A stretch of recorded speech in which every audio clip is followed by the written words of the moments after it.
Halo teman-teman semua, bagaimana kabar kalian? Pada kesempatan kali ini, kita akan menceritakan sebuah film aneh berjudul The Cinderella Addiction. Kenapa saya katakan aneh? Karena genre dalam film ini sendiri, yaitu horor drama. Namun setelah saya menontonnya, sama sekali tidak ada horor-horornya. Yang bener aja, rugi dong. Eits, tapi di akhir film ini, memiliki jalan cerita yang cukup kejam teman-teman. Penasaran seperti apa? Apa kalian siap menuju ceritanya? Siap.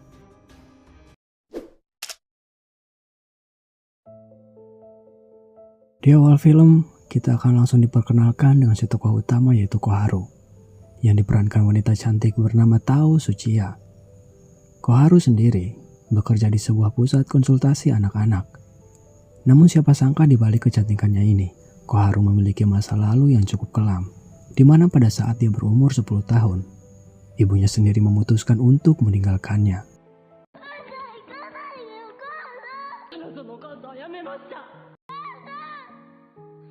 Sehingga semenjak kejadian itu, Koharu selalu berpikiran bahwa cerah atau suramnya masa depan seorang anak selalu tergantung pada usaha orang tuanya, terutama ibu. Koharu tinggal di sebuah rumah sederhana bersama kakek, adik perempuannya yang bernama Chinatsu, dan ayahnya yang berprofesi sebagai tukang bengkel dan penjualan sepeda milik pribadi. Setelah acara makan bersama selesai, Koharu yang sedang mengobrol bersama ayahnya dikejutkan oleh si kakek yang terpeleset di kamar mandi. Tentunya seisi rumah pun panik dan langsung membawa si kakek ke rumah sakit dengan sebuah mobil. Namun saat di perjalanan menuju rumah sakit, seorang kakek-kakek yang sedang bersepeda dalam keadaan mabuk hampir saja tertabrak oleh mobil yang dikemudikan ayah Koharu. Alhasil mobil pun mengalami kerusakan, sehingga Koharu dan adiknya Chinatsu harus memanggil ambulan. Tak lama kemudian, Koharu mendengar sebuah laporan bahwa sebuah toko sepeda bernama Fukura milik ayahnya terbakar. Dan benar saja laporan tersebut, sehingga Koharu yang melihat itu menjadi lemas tak berdaya. Setelah dimintai keterangan oleh polisi, Koharu berniat pergi ke rumah kekasihnya untuk menginap. Namun keinginannya itu harus pudar ketika melihat kekasihnya sedang melakukan kegiatan dengan rekan kerjanya sendiri.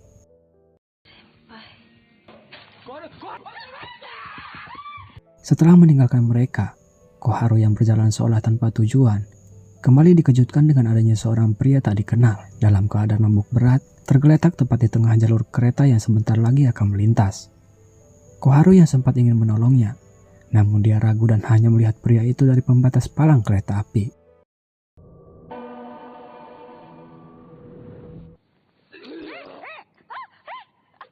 Akhirnya Koharu tetap menolong pria itu. Hingga keesokan paginya, dia menitipkan pria itu pada taksi untuk mengantarkannya pulang. Baru saja beberapa meter taksi itu berjalan, si pria itu kembali keluar mengejar Koharu untuk berterima kasih dan mengganti rugi karena pakaian dan sepatu Koharu sempat terkena muntahan pria tersebut. Koharu yang cantik dan rendah hati pun tentu menolaknya. Karena kebingungan, si pria itu kemudian memberikan kartu namanya. Beruntungnya api yang sempat melahap rumah Koharu tidak sampai menyebar ke lantai 2, sehingga mereka masih bisa menempati rumah itu. Namun tetap saja, berbagai peralatan bengkel yang digunakan sebagai mata pencarian si ayah untuk menghidupi keluarganya tidak bisa terselamatkan. Si ayah juga sempat mengeluhkan hal itu dan tiba-tiba saja berkata bahwa hanya dengan 1 ml suntikan insulin, seseorang bisa berakhir karena hipoglikemia. Koharu yang mendengar perkataan ayahnya itu pun sempat terkejut jika ayahnya ingin melakukan pengakhiran hidup. Namun hal itu kemudian ditepis oleh ayahnya.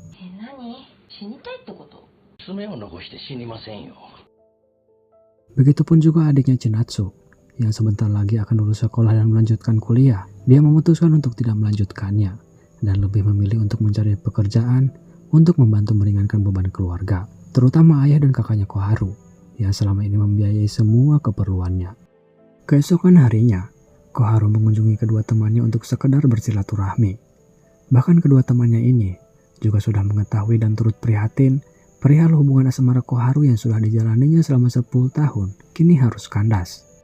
Celetuklah salah satu temannya menasihati Koharu tentang bagaimana cara membuat hidup lebih mudah. Dia mengatakan agar Koharu membuang semua impian dan cita-citanya, seperti menginginkan ini dan itu, ingin jadi ini dan itu dan lain-lain seterusnya.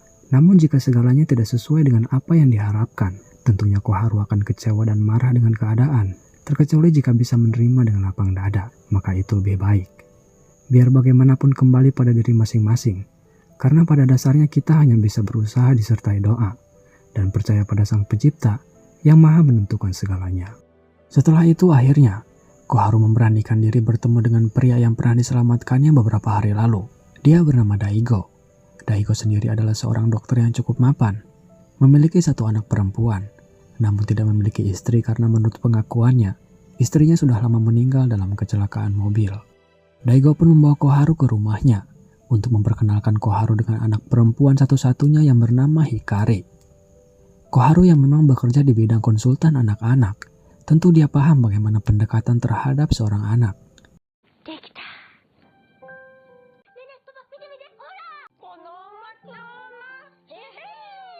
Hal itu pun tentu berhasil, yang membuat Hikari senang dan cepat mengakrabkan dirinya dengan Koharu.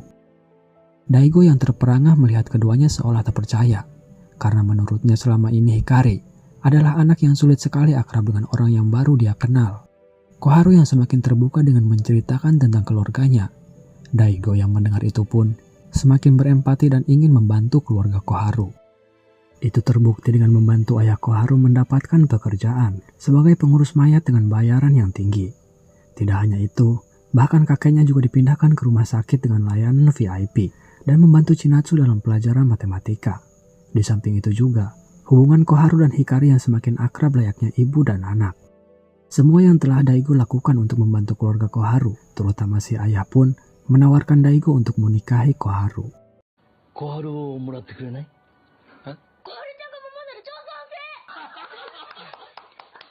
Hikari yang sebentar lagi berulang tahun, Koharu dan Daigo kemudian pergi untuk membeli bahan dan membuat sesuatu yang akan diberikan sebagai kado di hari ulang tahun Hikari.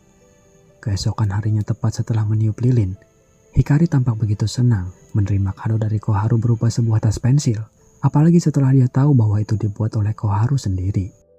Tidak hanya itu, Daigo dan Hikari semakin bahagia ketika Koharu memutuskan bersedia menjadi ibu bagi Hikari.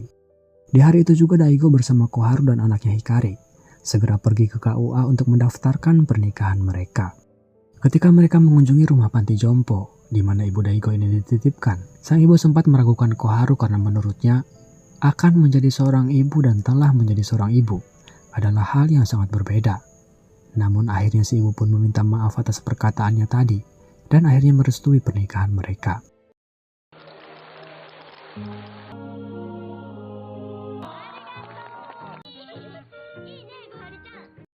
Singkat cerita, Koharu pun menjadi seorang ibu rumah tangga yang baik, seperti beberes imah, kukumbah piring, dan menyiapkan bekal untuk Hikari berangkat sekolah.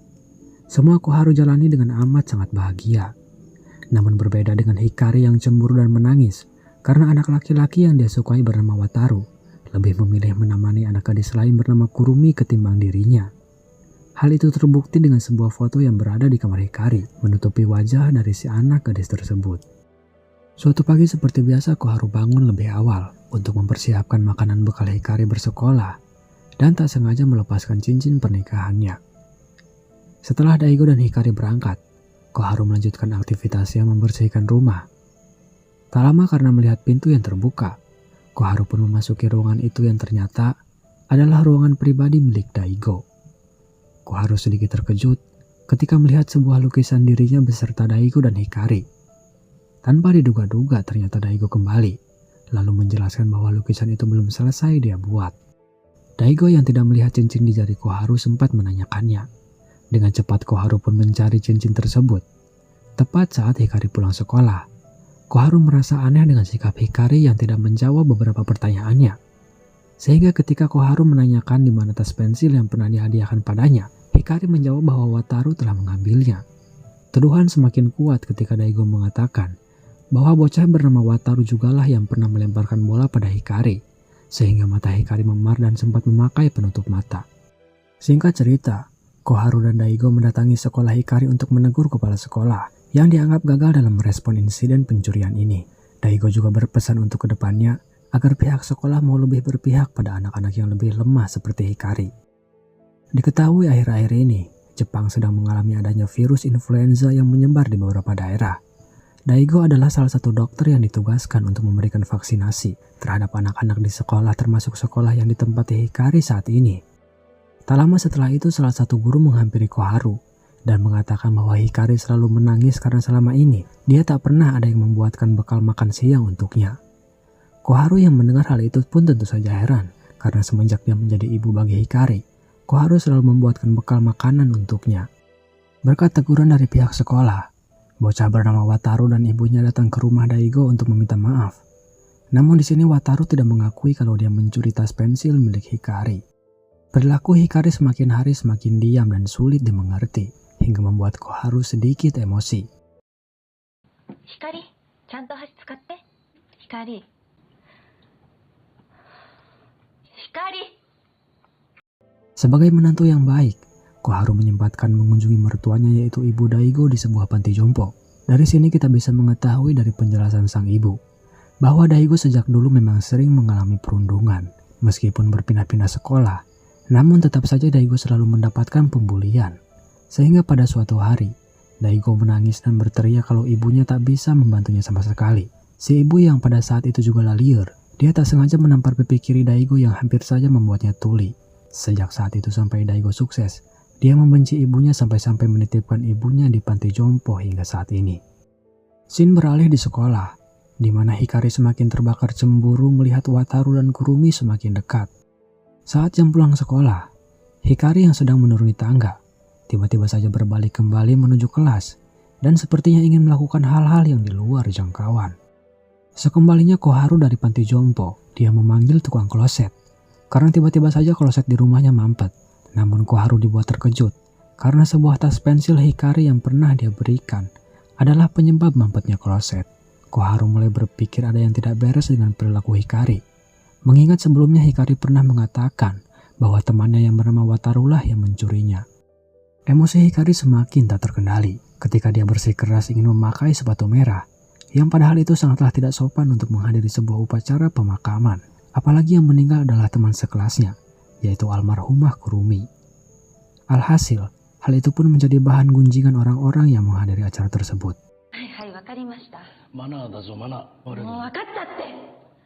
Koharu yang tampak lelah memikirkan Hikari, lagi-lagi dikejutkan dengan perkataan Hikari bahwa Kurumi selama ini selalu menjadi pengganggunya, dan dia sengaja membuat Kurumi berakhir. Singkat cerita, ketika Koharu berada di ruangan Daigo dan melihat sebuah buku bertuliskan family, tiba-tiba saja Hikari memergokinya dan tak sengaja Koharu menjatuhkan sebuah kelinci yang sudah diawetkan. Karena Hikari yang terus mengolok-ngolok, kemudian Koharu tak sengaja menampar Hikari hingga terdiam.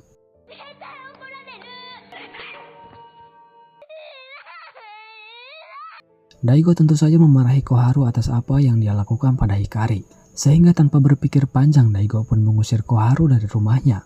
Hal yang dulu Koharu rasakan ditinggalkan sang ibu, kini dia merasakan persis seperti apa rasanya menjadi seorang ibu.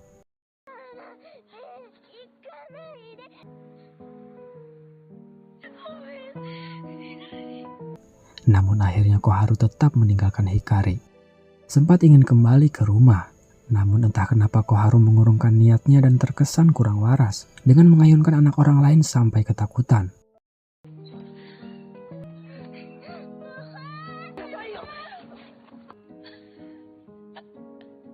Sementara itu Hikari terus merengek tiada henti, berharap Koharu bisa kembali ke rumah. Koharu yang merasa gagal menjadi seorang ibu, saat ini sedang kalut frustasi lalu memutuskan untuk mengakhiri hidupnya. Daigo yang menyesal akhirnya datang menyelamatkan Koharu, dan mereka pun kembali ke rumah. Singkat cerita, Koharu dan Daigo kembali terkejut ketika melihat Hikari menangis karena sepasang sepatunya ada yang mencuri. Merasa sudah keterlaluan, Daigo dan Koharu kembali mendatangi sekolah untuk mencari langsung siapa yang mencuri sepatu Hikari. Hal itu tentu saja sempat membuat kegaduhan. Ketika sedang membicarakan masalah pencurian sepatu, bagi Koharu sendiri beranggapan bahwa kejahatan tetaplah kejahatan dan tidak ada sangkut pautnya dengan usia. Tak lama datanglah bocah bernama Wataru memotong pembicaraan mereka dan mengatakan bahwa dia bersaksi dan melihat Hikari lah yang mendorong Kurumi sampai meninggal.